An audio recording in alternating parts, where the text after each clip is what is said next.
everyone, doing another round of my 123 cents Q&A. Thank you everyone who submitted questions at facebook.com/my123cents. And this is probably going to be split up into several different videos because we did get a lot of great questions. So let's start it off with one from Travis Yates, who asks, in light of Jerry the King Lawler's recent heart attack, will we see less in-ring work by WWE legends?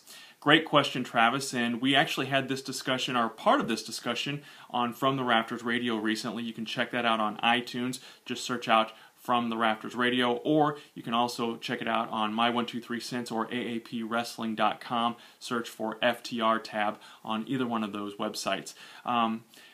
You know, the WWE's wellness policy on their website dictates that all talent, and I would assume that includes legends and commentators and anyone, whether they're in the ring or not, undergoes a heart test, a cardiac test, every 2 years. And sometimes more often, it says. It depends on the circumstances. I would assume that in a case with the legends and the older men and women who do come back to the WWE to perform for those one-night-only events, and I'm making an assumption here, I would hope anyway, that they are getting those kind of tests more frequently. Or if it's a performer who has a history of heart disease in their family, perhaps they're getting checked out more frequently, more often. I don't think that age should necessarily be an indicator of a wrestler's ability to perform, but I do think that realistically the WWE needs to look at these performers when they reach a certain age. Perhaps it's when they reach 40. They do an annual heart check, but you know, anybody can have a heart attack at any age, so you know, to pin it on being older is not necessarily fair. But of course, Lawler wrestles a very hectic schedule. You know, we only see him briefly on WWE, but we see him 3 hours doing commentary every week. That's added stress. We see him wrestling on the independent circuit. We did a recent interview with him where he said, you know, some weeks he's wrestling 4 nights a week. That's a lot of stress, especially for a 62-year-old man. You add in the travel, you add in all these other elements, and Lawler is in great shape. Don't get me wrong, I don't think this should necessarily indicate the end of his in-ring career, but I think that this should be a red flag, a warning sign. We were lucky this time. Had this heart attack happened on an indie show or somewhere outside of the WWE where they have medical staff on hand, we might be performing a eulogy now for the King. Our next question comes from Adam Hackbarth and says, when Evan Bourne returns, what are your thoughts on him returning as a bitter heel? You know, I could see Evan Bourne coming back as a heel. He's kind of been, well, he was a wellness violation for I believe synthetic marijuana. He was suspended for that. Then he recently, you know, had the foot surgery and is rehabbing from that and has been gone for quite some time now.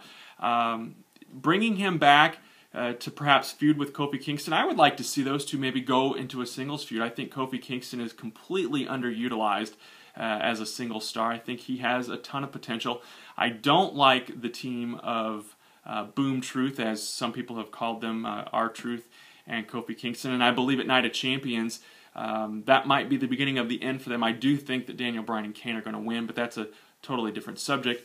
But yeah, bringing Evan Bourne in back as a heel, it'd be interesting to see how it would work. I think it would be different, and I could get on board with it. I would like to see, you know, perhaps a little more spotlight on some of those high-flying guys again. Not necessarily bring back the Cruiserweight title, but maybe that division, or, you know, for a while there, Evan Bourne was coming in and getting crushed and getting squashed and whatnot, and it seemed like he and Kofi as a tag team worked, and I wouldn't be opposed to them bringing him back as a tag team with Kofi, but I do think that Kofi Kingston has a bright future as a single star. I kind of sidetracked and deviated from the original question. Adam Testa asks, do you think Ryback will win the WWE title before he suffers a loss, or do you think his first loss will come in a title match when he fails to win the belt?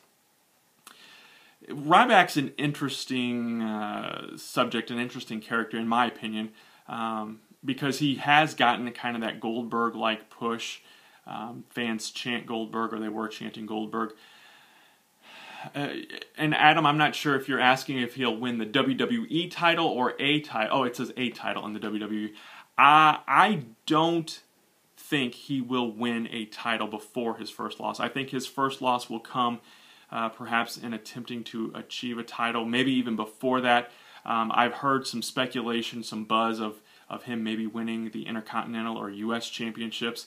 Perhaps at Night of Champions he'll win this Battle Royal and go on to face Antonio Cesaro for the United States Championship.